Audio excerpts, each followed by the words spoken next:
Good morning, and welcome to my YouTube channel, and my name is Dennis. I'm going to talk to you all about Cerakoting, but in particular how to Cerakote the different inlays inside of on a weapon, such as their names, their logos, and those such things. And to do that, I want to show you one. This is a Kimber 1911 that I did for a friend of mine. Let me gotta block it up here some way. I don't know how to do this. Come on, little focus. There you go. All right. This is all oil up here, but anyway, that's the Kimber.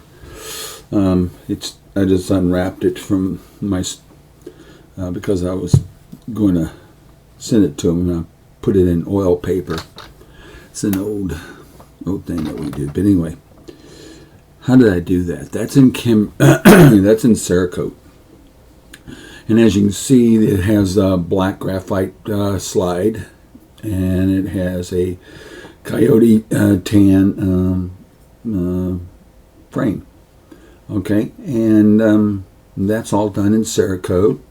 And the Kimber name, of course, is done in Cerakote Coyote tan. I don't use fingernail polish, crayons, model airplane paints, enamel paints, and like that.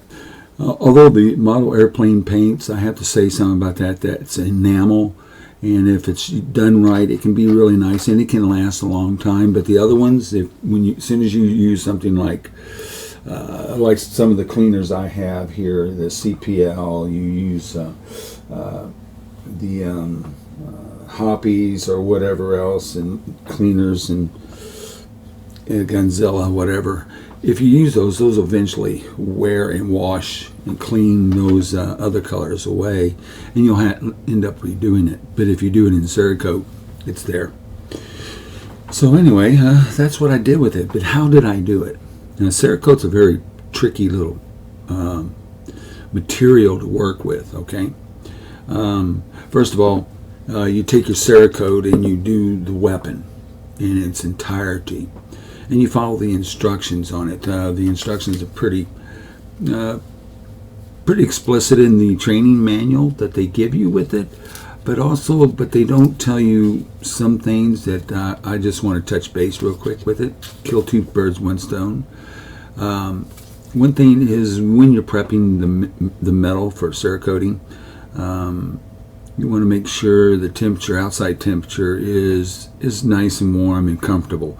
It's not like 40, 35, 28 degrees. The reason being is because, first of all, the metal gets cold, sweats from you taking it inside, outside, or wherever you're doing it, and that produces a moisture. Plus also the blast media you're using, the garnet and stuff like that, if it's exposed to that type of weather, it can become sort of like it builds its own moisture. The moisture soaks into the medium, and when you blasting, it can clog up the gun or come out as clump, and you won't get a good blast with it.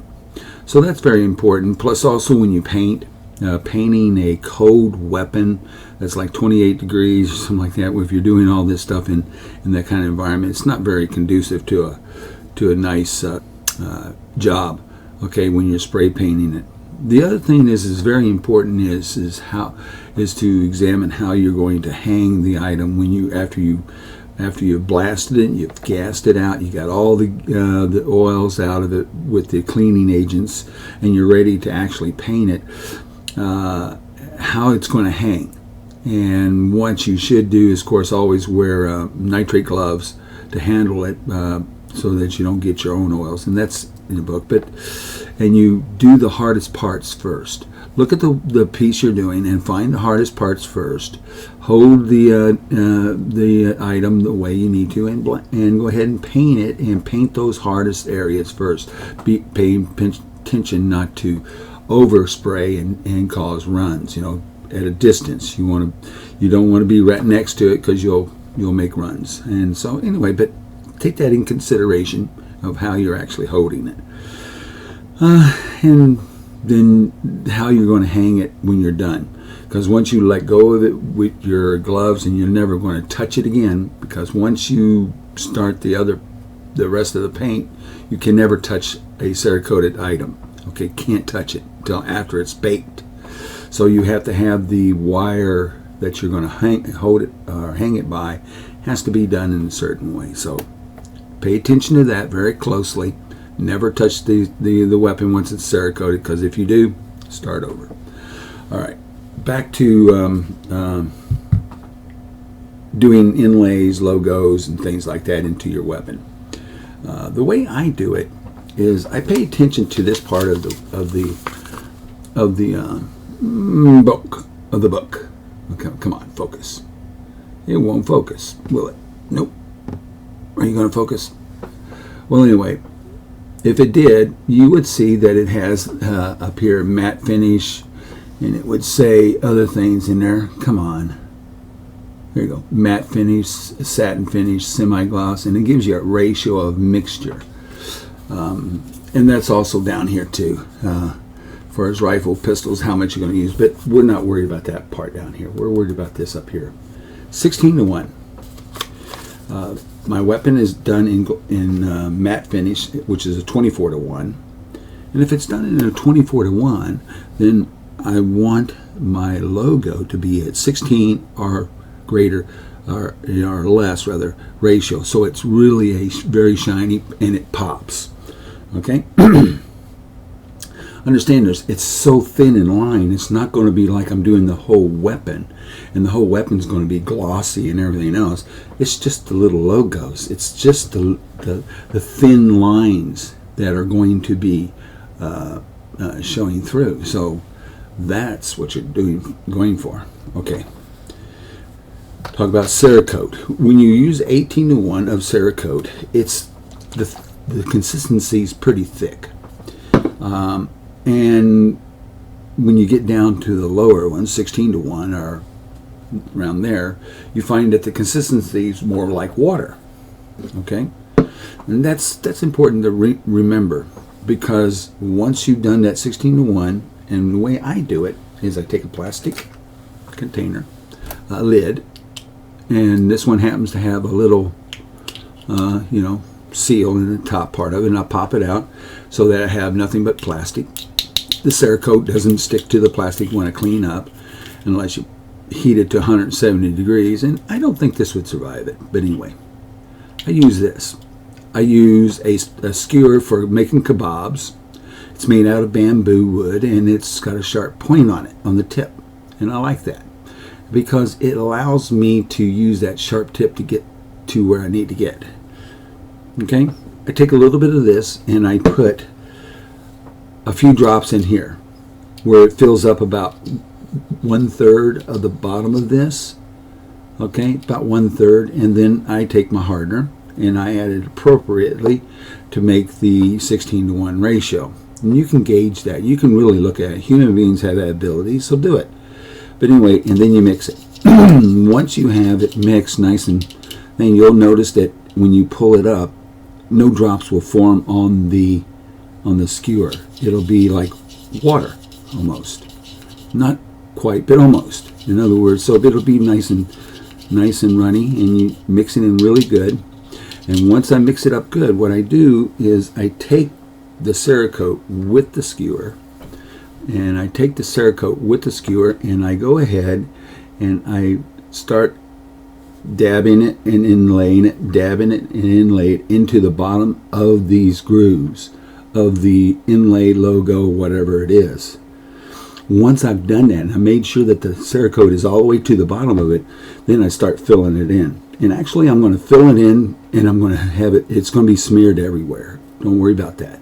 It's going to be all over this area here. It's going to be a big old huge mess here, okay? Looking. You guys says, well, how do you get that out of there? This is what the trick of it is. Once you got it all filled in, and you notice that, well, here, let me just say, when you take water and you put it on like a glass mirror, it beads up, doesn't it? Makes like a dome. Well, that's the same thing what's going to happen here. It's going to bead up and it's going to make that dome. Okay, so Once it's done that, and you've done it, there's several ways. You can let it sit for a long time, day or two, whatever, or maybe not that long. You can use a little bit of a Bic just to lightly heat up the metal and stuff like that to kind of coagulate to make the Cerakote start activating a little bit. Then I take a blade. I take a razor blade, a brand new one, all the time, brand new, never reuse them. Once I use them, throw them away. But I take a razor blade, and when I use a razor blade, I use a razor blade in a flat mode. It lays flat on the item. Okay, I don't pick it up and go this way. I don't try to get into it. I lay it flat, and then I use a cutting motion, like I'm slicing cheese or butter or meat. I use a slicing motion across it, very nice and easily done, very light, very easy, very slow, very methodical. Take my time. Takes me about an hour to do something just this, okay? And what that does, that shaves that layer off smooth with the surface of the weapon. Now it still looks a little messy, and so you need to clean it up some. So I take a Q-tip swab, and it has paper on the end of it. And notice when you take the razor blade, you can trim that off. Okay, you don't want those little stragglers. These little stragglies here. Let me see if I can get this. Come on, focus. See that little straggling on top there? You don't want those. You want to pull those off or actually cut them off and get rid of those, because those interfere. And what you do is then, slow and easy, you go into the different areas of these and you remove. This absorbs the Cerakote, and you go in and you remove the Cerakote in different areas. You don't go into the grooves, the flat surfaces. Okay? And when you do that, you'll remove that Cerakote. It takes a lot of time. It takes patience. Okay, so that's what I do. And once I've done all that and it's all cleaned up, I go ahead and take the thing, put it in there, and I bake it. Now, if you'll notice here, it has a couple of baking methods here. Okay, and if you look up there, the standard is a 250 for 2 hours, or 300 for 45, or 15 minutes for flash when using stencils, and that's us. That's what we did there. But here's what we're going to do, the quick cure once we're done. Okay, once we're done, we're done. I also didn't talk about it, but also use a razor. I mean an eraser, one of these types, because you can shave it, and you can, when you shave it, you shave off clean area, and then you can go over the whole surface like that. And once you do that, you use the palm of your hand to brush. Okay, the reason you use your palm, not your fingers, because your finger can go into the grooves. The palm won't. It'll just flush right across, and it'll knock all that debris away, all the eraser debris, plus the Cerakote it's sucking up, and it'll knock it right out. Okay, take your time, experiment, try it once, one way. Try it didn't work. It's no big deal because you Cerakoted the whole thing. All you got to do is clean it with some acetone, get it all nice and cleaned up again, and redo it. Okay. The reason why you don't Cerakote a weapon and then clean it up with acetone and recover it is because Cerakote itself, in its first form like that, is a coating, and they say you have to remove that Cerakoting to redo the Cerakoting.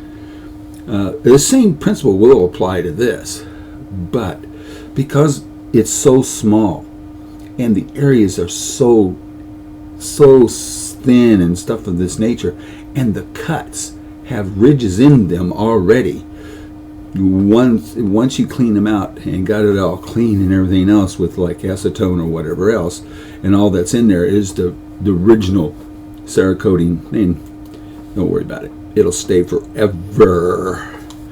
And that's how I do my Cerakoting. And if you have any questions down below, please write a comment or two in there. ask you to like the channel. Remember always, keep your powder dry.